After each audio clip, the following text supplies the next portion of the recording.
শুভ সকাল বন্ধুরা, কেমন আছো? আশা করি ভালো আছো। তো বন্ধুরা, সকালবেলা ঘুম থেকে উঠে পড়লাম, আর ঘুম থেকে উঠে দেখছি যে আকাশটা মেঘলা মেঘলা হয়ে আছে, রোদ্দুর বার হয়নি। সত্যি কথা বলতে গাইস, আগে যখন মা বাবা বেঁচে ছিল তখন খুব আনন্দ হতো, খুব ভালো লাগতো। আর এখন মা বাবা নেই তো, তাই যেন জীবনটা, সংসারটা যেন পুরো খালি খালি মনে হয়। কারণ যার জীবনে মা বাবা থাকে সেই জানে তার জীবনটা কত সুন্দর হয়।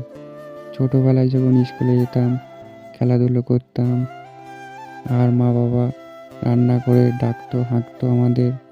আর এখন তো ডাকার কেউ মানুষ নেই।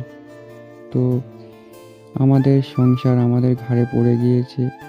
যদিও মা বাবা মারা গিয়েছে, তো কিছু করার নেই, ভগবানের কাছে চলে গিয়েছে।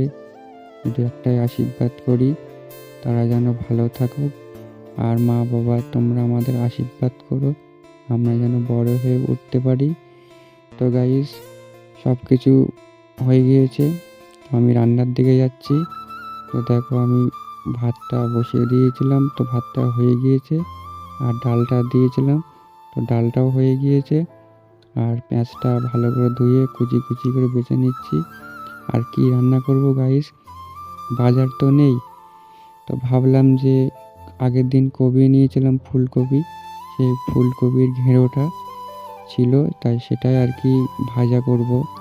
আর ভাজা করব যেহেতু, তো কুচি কুচি করে বেছে নিচ্ছি।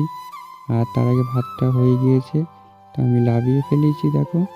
তো লাভিয়ে ফেলার পরে এবার ওই ঘেঁড়োটা দেখো বেঁচেছিলাম, আর গাজর ছিল আর একটু আলু ছিল, তো দিয়ে সেদ্ধ করতে দিয়েছি।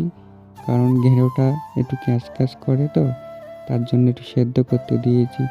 দেখো আমার সেদ্ধ হয়ে গিয়েছে, আমি লাভিয়ে ফেললাম। আর দুটো ডিম এনেছিলাম, তো সেই ডিমটাই আমি কি ভাজবো আর কি। তো আমি তেলটা দিয়ে ডিমটা ভাজছি, দেখো কত সুন্দর। এরপরে আমি ডালটা দিয়েছিলাম সেদ্ধ করতে, তো ডালটা হয়ে গিয়েছে। তো আমি আবারও দিয়েছি ঝাল মশলা দিয়ে, একটু নুন হলুদ দিয়ে একটু নাড়াচাড়া করে নিয়ে দিলাম। দেখো আমার ডাল রান্না হয়ে গিয়েছে। আর খেতে হবে, অনেকটাই বেলা হয়ে গিয়েছে। আর এইগুলো সেদ্ধ করা ছিল, এই যে ঘেরো, কপির ঘেরোগুলো, তো সেইগুলো ভাজা করেছি। দেখো কত সুন্দর ডাল, কত সুন্দর আলু মাখা আর ডিম ভাজা, এটা দিয়ে আমরা খাচ্ছি।